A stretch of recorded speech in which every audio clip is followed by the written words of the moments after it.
অনেক সময় কাল বাসা নিয়েছি স্টার্ট করছি। আজকে দেখতেই পাচ্ছ, আজকে আমি বাপের বাড়ি গেছি। কি শরীর খারাপ অবস্থা, কি হয়েছে বাপের বাড়ি গেছি, কাকু একটাই আজকে ভাই রয়েছে, সেখানে মাসি টাসি নেই। তাহলে চলো সকালবেলা দেখো যে সাড়ে ছটা বাপের বাড়ি এসে গেছি।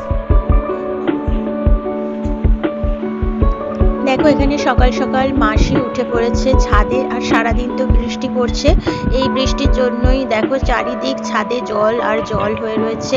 মাসি এগুলোকে সমস্ত কিছু পরিষ্কার করছে, আর আমাদের বাড়ির যে ছাদে গাছগুলো আছে সেগুলো জল পেয়ে যেন খুব সুন্দর হয়ে রয়েছে। আর এখানে দেখো সমস্ত কাজকর্ম মাসির হয়ে গেছে, ছাদ ফাদ পরিষ্কার হয়ে গেছে। আমি এখানে যে জামা কাপড়গুলো সকালে উঠে বাসি জামা কাপড়গুলো ধুয়ে দিয়েছিলাম সেগুলোকে মেলে দিচ্ছি। আর ছাদে মেলেও কোনো লাভ নেই, একবার মেলছি একবার তুলছি, মানে আকাশ আমাদের সাথে খেলছে, আমরাও আকাশের সাথে খেলছি লুকোচুরি, এটাই চলছে সারাদিন। তাহলে চলো এই জামা কাপড়গুলো মেলি, কিছুটা হলেও শুকোলে কি বলো তো, আমাদের আবার ওই সিঁড়িতে একটা স্পেস আছে ফাঁকা জায়গা, ওখানটায় আমি দিয়ে দিই জামা কাপড়গুলো। তাহলে চলো যতটা শুকায় শুকাক, তারপরে আবার তুলে ভিতরে দিয়ে দেবো। চলো দেখতে থাকো।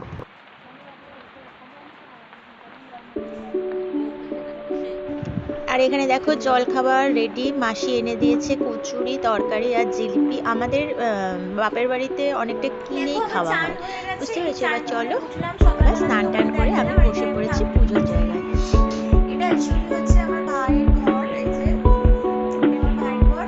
আর যেহেতু আমি এখানে এখন বাপের বাড়িতে আছি, তাই আমি কি করলাম, একটুখানি আমার ভাইয়ের বউ, আমার ভাই সবই কাজে বেরিয়ে যায়। আমার ভাইয়ের মেয়েটাও চলে গেছে স্কুলে, মা আছে, মাসি কাজে গেছে, সবাই কাজে যেহেতু বাড়িটা ফাঁকাই থাকে। আমার মেয়েও কলেজে চলে গেছে। এই ঠাকুর দিয়ে নিলাম, এবার খেতে বসবো।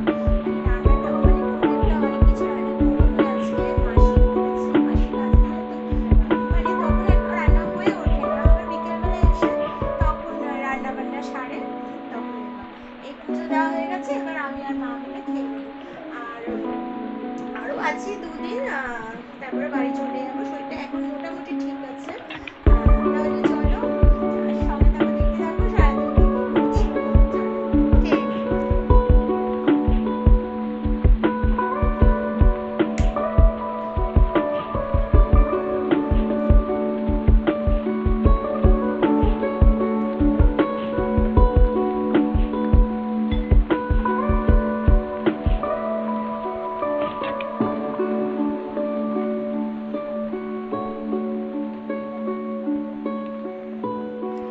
দেখো এখন হচ্ছে ভাইজি স্কুল দিয়ে এলো, ও খেতে বসেছে, ও আবার পড়তে যাবে। আমি যখন খেতে বসেছিলাম তখন তোমাদের দেখাতে পারিনি কি খেয়েছি। আজকে হচ্ছে ডাল, উচ্ছে আলু ভাজাটা খেয়ে ফেলেছিস?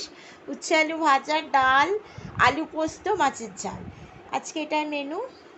তাড়াতাড়িতে আবার রাতে অন্য মেনু হবে। আচ্ছা ঠিক আছে, খেয়ে নাও, তাড়াতাড়ি খাও। আবার পড়তে পড়তে বসবে? হ্যাঁ পড়তে বসবো। তাহলে দেখো খাচ্ছে, দেখতে পাচ্ছ, খা। আমি যখন খেয়েছি না, এত বৃষ্টি পড়ছিল তো, আর মোবাইলটা ছিল অন্য ঘরে, আর আমি তখন না এনে দেখাতে পারিনি যে খাবারটা খেয়ে নিয়েছে। বৃষ্টি পড়ছে, মা বলছে থাক আর দেখাতে হবে না, এ যখন আসবে তখন খাবারটা দেখিয়ে দিস খানে। তাহলে চলো, তাহলে তখনই দেখিয়ে দেবো। ও খেতে বসবে যখন, এত বৃষ্টি পড়ছে, প্রচুর বৃষ্টি, আমি যখন খেতে বসেছি। এখনই বৃষ্টি হয়েছে, হ্যাঁ একটু ঝিপঝিপ করছে। তোকে গাড়ি দিয়ে গেল তো? কাল স্কুল আছে? পরীক্ষা কবে থেকে? বলেনি কিচ্ছু। তাহলে চলো খেয়ে নিক, আবার আসছি পরে। দেখো আমি ঘুমিয়ে টুমিয়ে এখন বাজে 6:30 উঠেছি, সবাই পড়তে চলে এসছে। শরীর খারাপ থাকলেও কি বলতো, রেস্ট নেওয়ার মতো সুযোগ আমার নেই, যেহেতু সবারই এখন পরীক্ষা মোটামুটি, তাই আমাকে পড়াতে তো হচ্ছেই। আর এখানে দেখো পড়াতে বসে গেছি, আর দুদিন থেকেই আমাকে বাড়ি চলে যেতে হবে। সবারই এখানে আসতে খুবই কষ্ট হচ্ছে, কারণ যেখানে পড়ি অভ্যাস সেখানে না থাকলে অসুবিধাই হয়। আর আমার মেয়েরও আবার নার্সিংহোম চালু হয়ে যাবে, অবজারভেশন। তাই আমাকে আর দুদিন থেকে চলে যেতে হবে। আমাদের হাউসওয়াইফদের কি বলো তো, শরীর খারাপ হোক আর যাই হোক, মানে কাজ করতেই হবে, কাজ না হলে দেখো কিন্তু এখন কোনো সবাই পড়ে টরে রেস্টই চলে নেই। গেছে, এখন রাত্রিবেলা। আর আমি সেজে গুজে একটুখানি রিলস করছিলাম, রিলস করতে করতে তোমাদের সামনে চলে এলাম। দেখো রিলস করতে করতে আর এই পুতুলটাকে নিয়ে তোমাদের সামনে চলে এলাম। আমি জানি বন্ধুদের সাথে একটু কথা বলে নিই, আর ভয়েসটা আমার দেখলাম কি মিউট হয়ে গেছে, তাই আমি তোমাদের আমার নিজের মতো করে আমি আলাদা করে ভয়েস দিচ্ছি। তাহলে চলো, আজকের ভিডিওটা ভালো লাগলে অবশ্যই একটা লাইক, কমেন্ট, শেয়ার আর আমাকে ভালোবাসা দিতে ভুলো না। টাটা।